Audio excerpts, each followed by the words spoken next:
Today on Mr. Media, I'll talk to George Anastasia, co-author of the ultimate book of gangster movies. Stick around. I can't wait to check out the big brain on Brett again.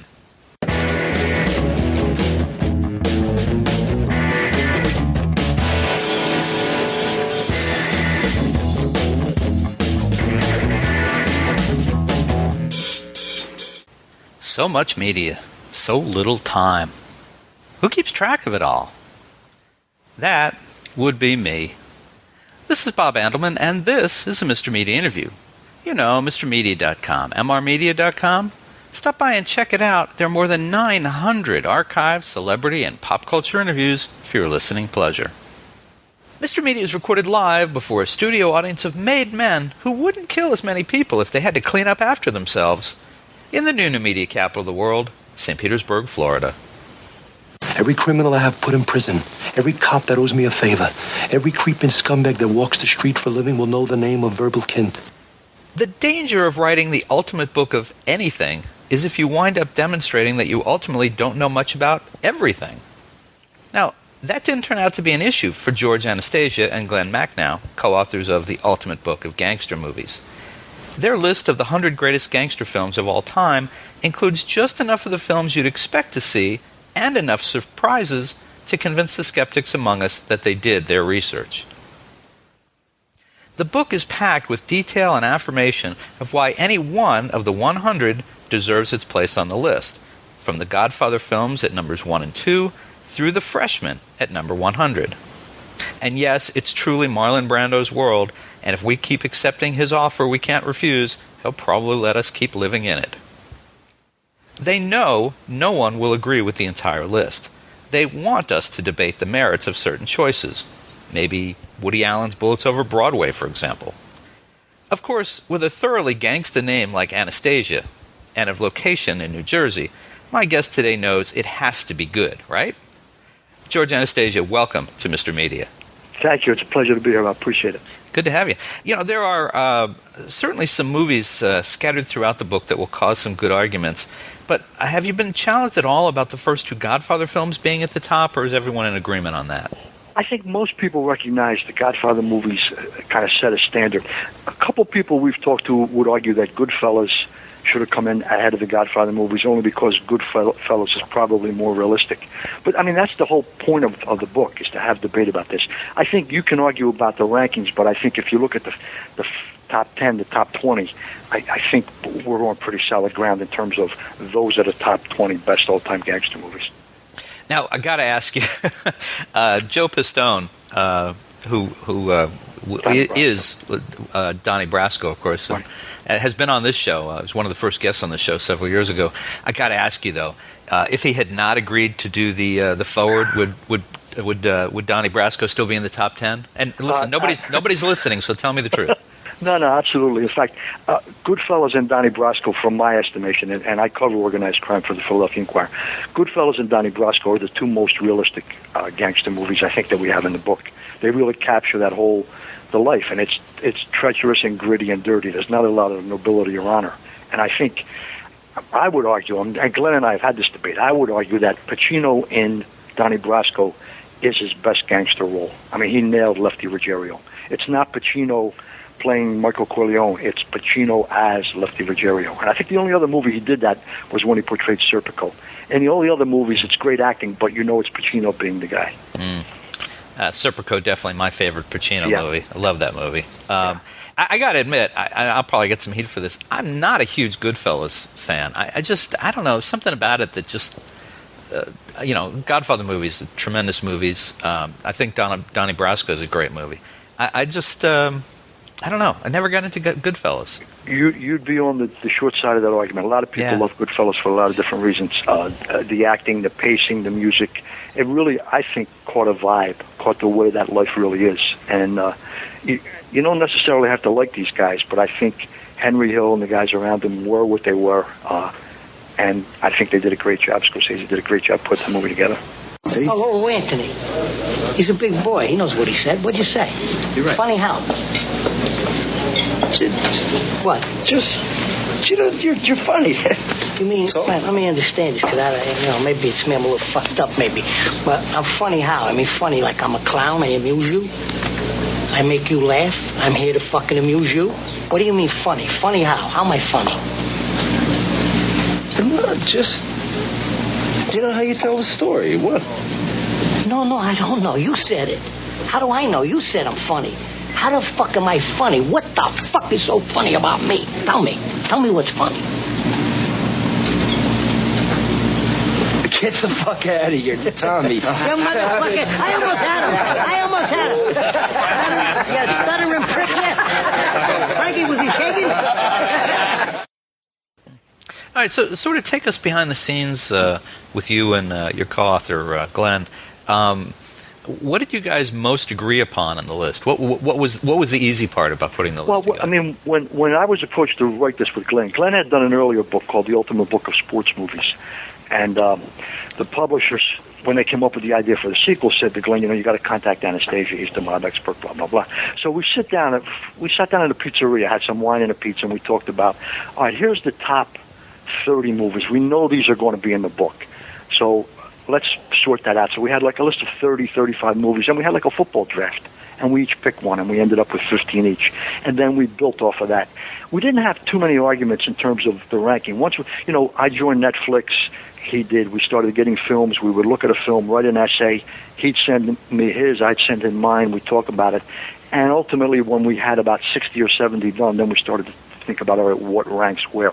Not too many arguments. I think we went in conceding that the Godfather movies were a classic, and they really run in tandem, 1, 2, 2, 1. It doesn't really matter. Those are the movies. The biggest argument we had was over Al Pacino's Scarface. Were it up to Glen, it would have been in the top 10. Were it up to me, it wouldn't have made the top 20. I think we brought it in at 16. I mean, it was a great idea. It was a sequel to, or a remake of a classic, Scarface, The Shame of the Nation, the Paul Mooney movie. I'm the one who looked at it and did the essay, and I came away with the thought that the narrative got lost. It was a great premise, but the second half of the movie is just Pacino dropping F-bombs and shooting people. I'm with you. I'm totally with you. I mean, it's an iconic movie. There's a whole generation that loves the movie, but that doesn't mean it's a great movie. And that's why I didn't want it in the top 10. And as I said, I wouldn't have had it in the top 20. There's some great lines, that people repeat, and there's some amazing scenes, but I just didn't think it held together. I'm totally with you on that. Yeah, I mean, say hello to my little friend. Everybody throws that line out. Everybody knows that line. But that doesn't make it a great movie. So that's the biggest, I think, argument that Glen and I had. And we're still having it. When we go on book signings and we have discussions, we still have that argument. And people join in on both sides of the issue. You want to play rough? Okay. No. Say hello to my little friend. I think one of the things that surprised me in the overall list is that there weren't 100 American gangster movies to fill out the list. That you've got German, I think, and French, and there's Japanese. Really? I mean, really couldn't? No. We discussed that, and we decided this is a universal genre. And if you excluded, I think we've got 21 foreign films, including, I think there are probably 8 or 9 British films, 4 or 5 French films, and some German, Italian, Japanese. You can't ignore the contribution that those countries have made to the whole gangster genre. The French, I did most of the French movies, and the French gangster movie is part film noir, part existentialism. The British gangster movie is dirty and gritty, and I think they all contribute to, people are fascinated with the mob, with gangsters. Yeah. And you can't be provincial about it. We don't have the market on gangsters. It's a universal thing. Glen jokes about how he spent one weekend looking at about 20, probably a dozen Japanese films, and he just said he came away. He had to get a shower and watch Mary Poppins. They're so violent. So we got a couple of those in there, a couple of Italian movies, and our argument is, if we're going to talk about the 100 all-time best, you can't ignore the foreign films. That being said, one of the things we mentioned this in the intro. you lose something in the translation. It doesn't apply, obviously, to the British films, but the French, the German, the Italian. You lose something when you're watching subtitles. And our argument was basically this. Think about that scene in Donnie Brasco when Johnny Depp is explaining for the FBI techie what's forget about it mean, and he does that whole riff. How do you think that translates in German or Italian or Japanese? You don't get it. And I think we recognize we lose some of that when we watch the foreign films with subtitles. That being said, I think we got enough out of it that we could rank them, and I think it was important we had them in there.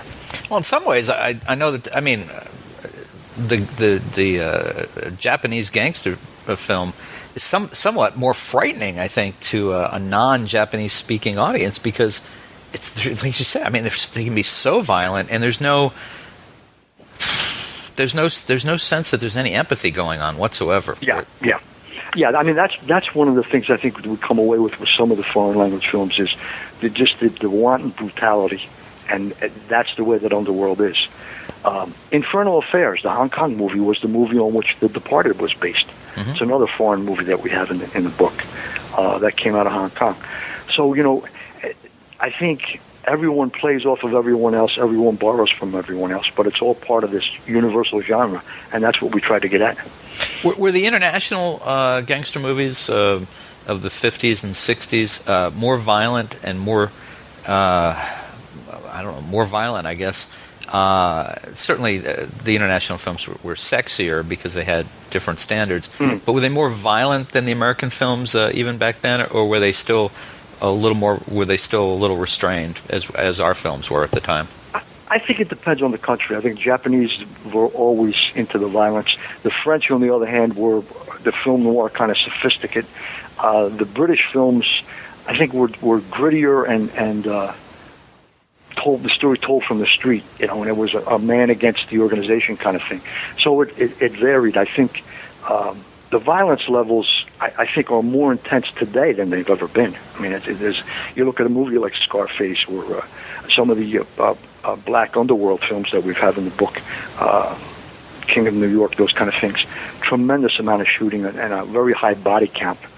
So sometimes, and I would argue, sometimes, especially I think in the last 10 or 12 years, directors and writers substitute violence for narrative, and that's when the movie loses its way. Now, in terms of the book coming together, so you and Glenn formed the list first and then got to work, I guess. Well, we had a general idea what was going to be in, and we started doing the essays, and then we would periodically sit down over dinner and talk about where we were going. Once we had finished looking at probably 70 movies, then we started to do some ranking, because at that point we knew we had our best already. And the last 10 or 20, we're looking around, all right, should we add this one, should we add that one? I would guess in total we probably combined looked at about 200 films and come up with this list. And once you had the working list, even if they weren't ordered, what surprised you about them? Because there was a lot of research that went into this. It wasn't. I mean, if it was just a ranking of 100 films, it would be a blog entry. It wouldn't be a book. Right. So what kind of things did you learn about some of these films after you decided to include them that surprised you? Well, one of the most amazing things, and this goes to the research, were it not for the internet, this book would have taken probably 2 more years to research. But with websites like IMDb and all the other stuff out there, you can find out a lot of information quickly and you can verify a lot of stuff. So one of the things we tried to do in writing the essay was, one, give a pretty clear picture of what the movie was about and what the high points were, without giving away any kind of twists or turns at the end. And the other thing was the trivia stuff that, you come away saying, either I didn't know that or can you freaking believe that? For example, I mean, in Godfather, Pacino was nearly fired 3 or 4 times, and one of the producers was concerned that he looked too Italian in Godfather 1. Now, and they wanted Robert Redford to play that. It's a whole different movie. You know what I mean? So we found those kind of things, and casting calls. The other thing that struck me, a lot of these movies I had already seen, and so I was familiar with them. But I looked at Godfather 2, and the first part of Godfather 2, or the part of Godfather 2 that is De Niro, not the first part of the movie, but actually the prequel. I didn't realize it at the time, but in doing this essay, De Niro speaks almost entirely in the Sicilian dialect in that movie. He says maybe 3 lines in English. You don't realize that. But the one line that he does say in English, and it's fascinating to, I think one of the things I came away from in this is an appreciation for movie making and writing and stuff. There's a scene where Bruno Kirby, the young Clemenza, is talking to Vito Corleone, De Niro, about, Don Fanucci wants $400. You're only going to give him $100. How's he going to take $100? And they're saying this in Sicilian, And then De Niro comes out of the Sicilian and says to Clemenza, "Don't worry, I'll make him an offer he don't refuse." That was in English, and it echoed what we already knew from Godfather 1, which was one of the classic lines. And those kind of things, you don't appreciate it maybe the first time you see it, but when you're looking at it in terms of trying to write an essay about this, those kind of things jump out at you. And I think that's the thing that excited me the most in doing this as I look back on it, is finding out these little kernels that really make something shine. And I'm a writer, and I appreciate the word, and I think I got a better appreciation for the dialogue and the writing in movies by doing this book. I'm going to make him an offer he can't refuse. All right. Well, let's take a quick break. This is Bob Andelman, and you're listening to the Mr. Media interview with George Anastasia, co-author of the Ultimate Book of Gangster Movies. We'll be right back.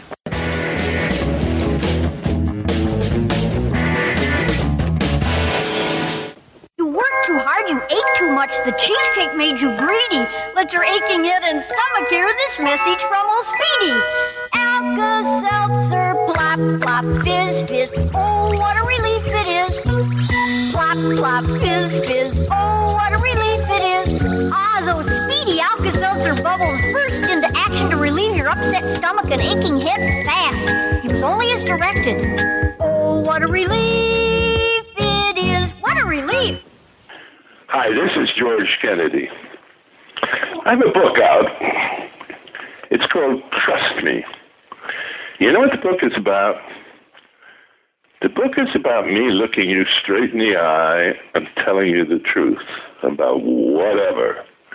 I tried really hard to tell the truth about everything that came across my way. I hope you get a chance to look at it. Thank you. This is Patrick Fischler. I've appeared on TV shows such as Mad Men, Lost, and Weeds. I actually have a real career. So what the heck am I doing on Mr. Media Radio with Bob Andelman? Somebody get my agent on the phone right now!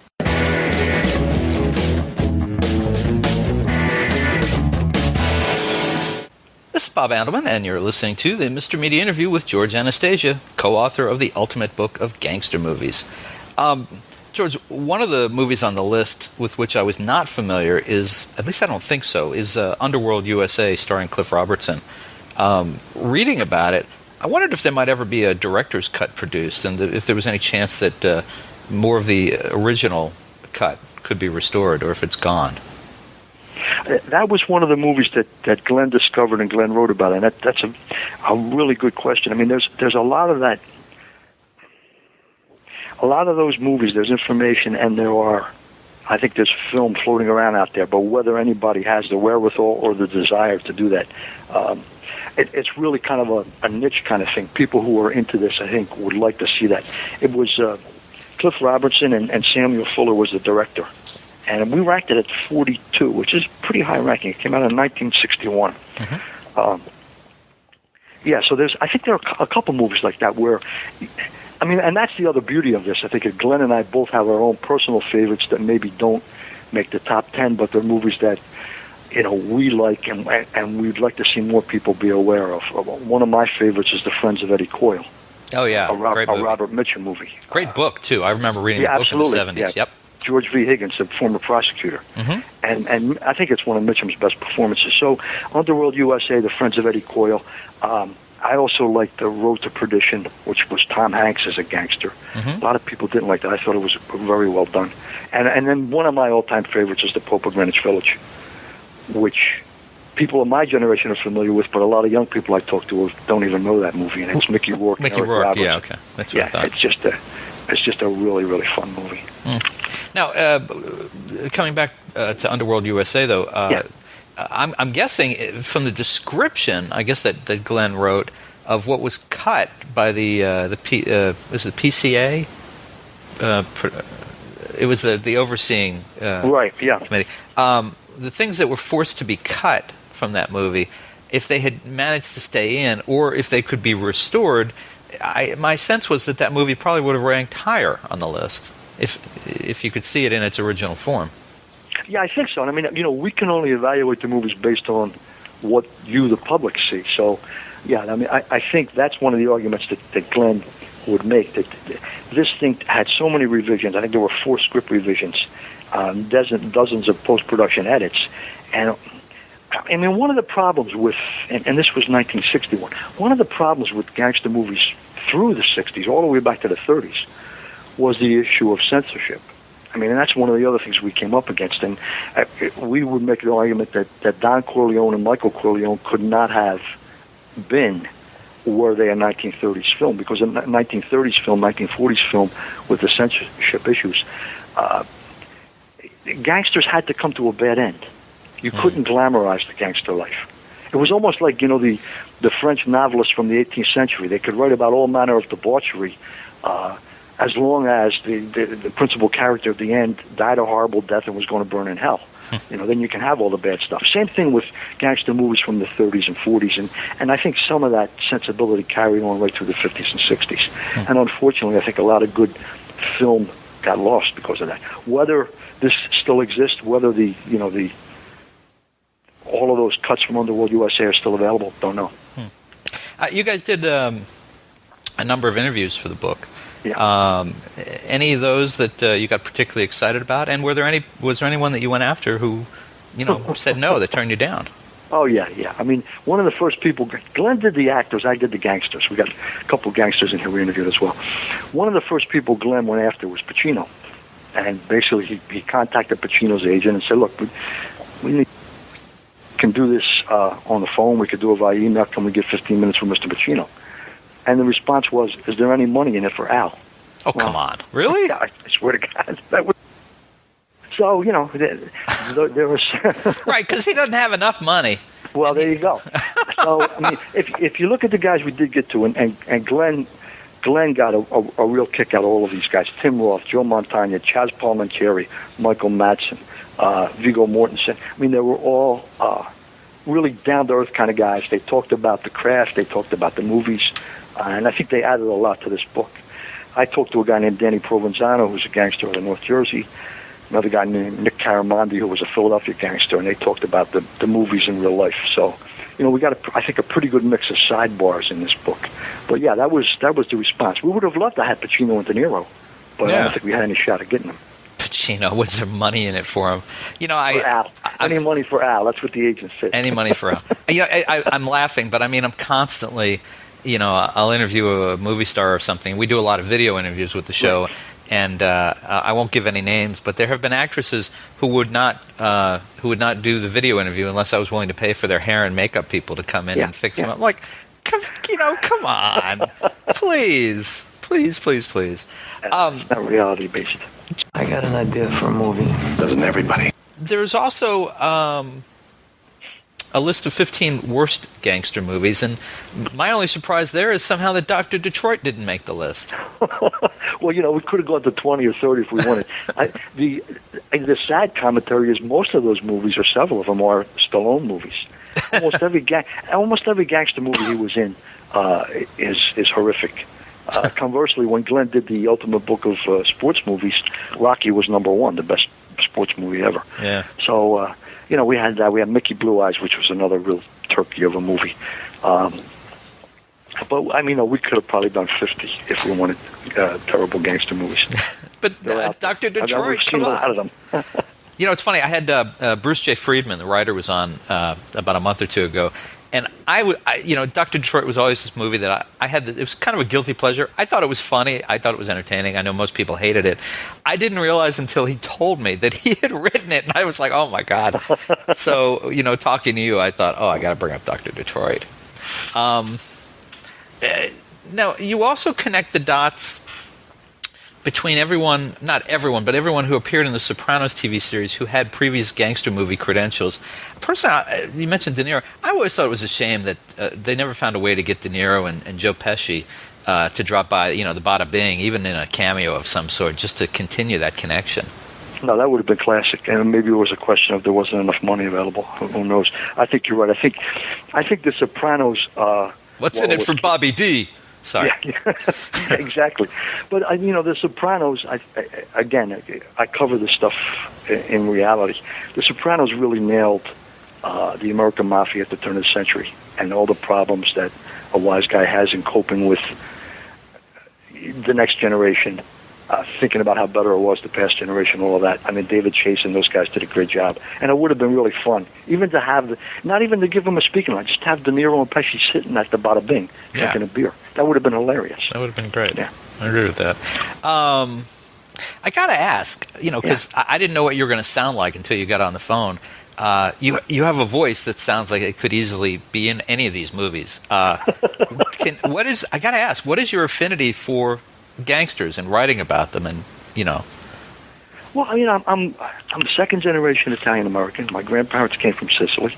Was born in South Philadelphia, which is kind of the nerve center of the mob in Philadelphia, and I grew up in this area, and I always was fascinated with that. And I was very fortunate when I was first hired to go to work for the Philadelphia Inquirer. It was back in 1976. They sent me to Atlantic City, which was the year of the casino gambling referendum in New Jersey. And part of the debate back then was, is legalized gambling going to bring the mob to Atlantic City? The answer was the mob already was in Atlantic City, but it became part of what I covered. And I just kind of segued from that into doing more and more mob stuff, and eventually became the mob writer. And in terms of a reporter and a writer, I think you, other than writing sports, I think you have more liberties in writing about the wise guys than almost anything else. And so I think I was able to develop a style as a writer. But did it make it tough as an Italian American? Because I mean, there's certainly many Italian Americans who want to distance themselves from that whole culture and lifestyle, and even acknowledge that it exists. And then here you are writing about it and acknowledging it, and you are Italian American. I mean, it's not like a I don't know. No, this is an issue that I deal with all the time. But in terms of access, it helped me get access to these guys. And there was a point in the mid-1990s where I had tremendous access to the wise guys as well as the cops. And, it really helped in telling the story. In terms of the stereotype, I mean, there are groups, Italian-American groups, that consistently argue that any depiction of the gangster reinforces the stereotype that we're all gangsters and we shouldn't be doing this. And one group called me an Uncle Guido, and around and around and around. I mean, my response always was, and I would get into this debate over The Sopranos, and my response would always be, any ethnic group that can give America Antonin Scalia and Camille Paglia in the same generation doesn't have to worry about Tony Soprano being its poster boy. I mean, Italians and Italian Americans know who they are and what they've done. And these gangsters are a small piece of the experience. It's not who we are. But I understand some people in another generation don't see it that way. But it's, I think who better than me to shine a light on this kind of stuff, because I understand the culture. So I'm not trying to glamorize it, but it is a fact of life. Check out the big brain on Brad. You're a smart motherfucker. That's right. The metric system. Well, okay, so finally, what's next? I mean, Ultimate Book of Gangsta Movies with an A, or maybe a more apt sequel, The Ultimate Book of Prison Movies, to see where these guys went? Here's what I think sits out there, because one of the things we debated with when we come up with the definition of a gangster movie was, what about movies like Bullet? Bullet was a cop movie. The French Connection we put in because it was so great, but in theory it's a cop movie. There are a lot of movies out there that, Kill Bill, those kind of things, that didn't make it because they don't make or measure up to our definition of a gangster. But they're still great movies. And I think there's a book out there for the ultimate book of cops, robbers, babes, and bad guys. Cool. That sits there. All right. Let us know when it comes out, and we'll have you back. Okay. Thank you. Really appreciate it. All right. Hey, folks, listen, you can find George Anastasia's new book, The Ultimate Book of Gangster Movies, in great bookstores everywhere, or you can order it right now at a great price at MrMedia.com. George, are you online at all? A website? Is there a website for the book? Are you on Twitter? Yeah, Facebook? there's a website for the book, The Ultimate Book of Gangster Movies. I'm also on a Facebook Mob Scene. I do a video for the Inquirer called Mob Scene, so there's a Facebook page called Mob Scene that I'm on. So, yeah, you can find the book on those locations. Great. All right. Well, listen, George Anastasia, thank you so much for joining us on Mr. Media today. Thank you. My pleasure. Really appreciate it. All right. For more original interviews, surf over to our main website, mrmedia.com, mrmedia.com. If you've enjoyed today's show, subscribe for free to Mr. Media via email, RSS, or iTunes, and you'll never miss a show. Another good idea, download our new free Mr. Media mobile app in the Android market. You can also listen with a piece of string and a tin can in many parts of the Internet. Show your support of Mr. Media by supporting our sponsors, including Audible. To download your free audiobook today, go to audibletrial.com/radio. Again, that's audibletrial.com/radio for your free audiobook. We're also supported by thepartyauthority.us. Call DJ Ira for all your party entertainment needs nationwide at 1-800-DIAL-DJs or visit their website, thepartyauthority.us. If you've got an idea for a guest, a comment on today's show, or would like to advertise on Mr. Media Radio, email me directly at bob@mrmedia.com, mrmedia.com. You can also call our 24-hour listener line at 1-727-498-4711. Some messages may be used in an upcoming show, and unless you live next door to Mr. Media, there may be a toll charge. You can also follow Mr. Media on Facebook, Twitter, or our new YouTube and Vimeo video channels. Thanks so much for joining us today. I always appreciate you sharing a piece of your day with Mr. Media. Thanks for listening. Thanks for watching.